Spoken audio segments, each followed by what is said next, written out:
Hello friends, and welcome back. Today we are going to talk about radioactive ore in Stardew Valley.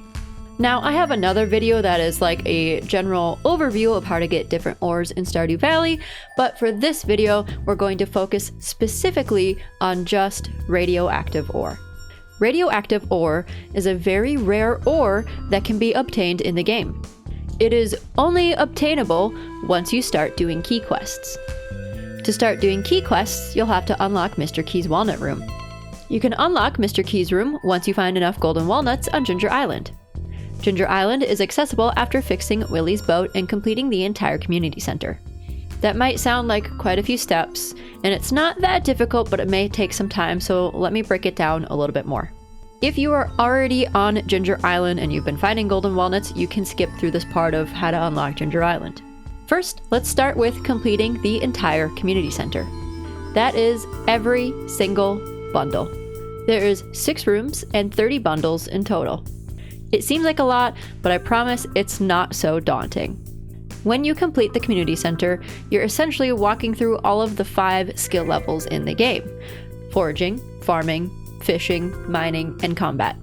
You gather things and do things that correlate with these different skills in the game to help complete bundles. I'll make a different video later that goes in depth for each room and bundle in a little bit more detail. However, once the community center is done, you'll get a request from Willie. This is where you'll fix Willie's boat. To repair the boat, you'll need 200 hardwood, 5 iridium bars, and 5 battery packs. Once the boat is fixed, you'll be able to take it to Ginger Island. Once on Ginger Island, you'll have some exploring to do, and you will start finding some golden walnuts. They are hidden all over the island. There are 130 golden walnuts in total. You'll need to find 100 of them to unlock Mr. Key's Golden Walnut Room. I personally do not have a video that goes over the location of all of the golden walnuts. However, you can find it on the wiki, and there are tons of creators who have made great videos on how to find all of the golden walnuts on Ginger Island. There is also a different way that you can gather golden walnuts on the island. With the 1.6 update, there was the addition of the golden Joja parrot on Ginger Island. This parrot is located to the left of the Ginger Island volcano. You can pay it to find all the rest of the golden walnuts. But be careful. The more walnuts you have left to find, the more money it will cost to find them. So if you haven't found any golden walnuts yet, it's gonna be a big chunk of money. But if you're stuck and you only have a few left and you just don't want to worry about finding them anymore, you can pay this golden parrot to find the rest of the golden walnuts for you. Upon entering Mr. Key's Walnut Room, you'll be able to access a variety of things now. And you'll also be able to begin key quests. One of the key quests is the Danger in the Deep quest. The Danger in the Deep quest changes the regular mines. You have a challenge to make it all the way down to the bottom of the mines in 1 week. Among new level designs and new enemies, it is here that you can also now find radioactive nodes that contain radioactive ore. The deeper you go in the mines, the more radioactive ore you will be able to find, but also the more dangerous the mines become. Higher risk, higher reward. Similarly to the Danger in the Deep quest, you can get another key quest called the Skull Cavern Invasion. The idea is quite similar to the Danger in the Deep quest, but the Skull Caverns instead of the regular mines. You'll have 1 week to defeat new and powerful enemies and once again make it to level 100 in the Skull Cavern. During this quest, radioactive nodes will also appear and you'll be able to get radioactive ore. But can we still get radioactive ore outside of these 2 quests? The answer is yes, but not until after you actually complete the quests.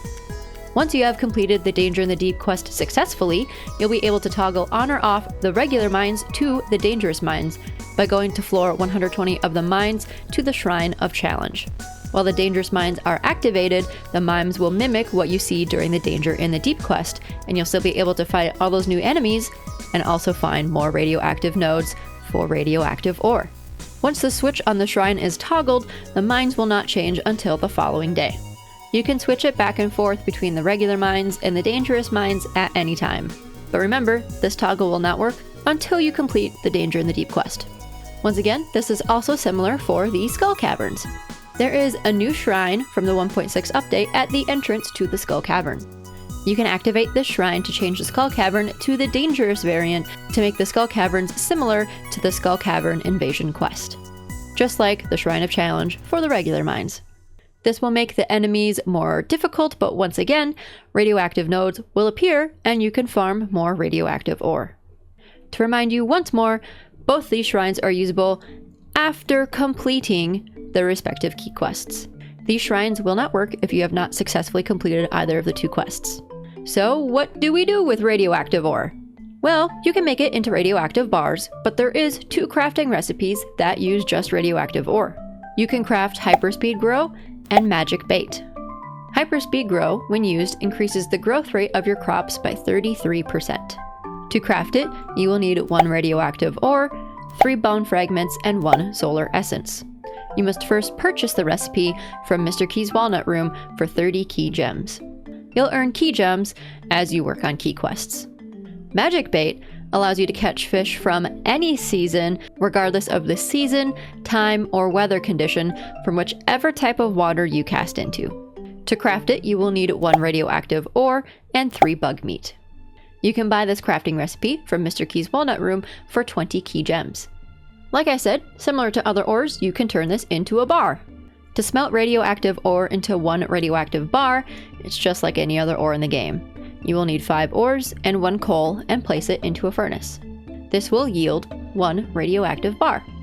Radioactive bars are worth a decent amount of money if you decide to sell them, but they are also used for different things. 10 radioactive bars can be traded with the island trader for 1 galaxy soul on the last day of a season, but only after you've slain 50 dangerous monsters.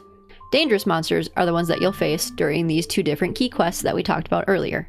Or they'll appear if you activate their respective shrines after completing those quests.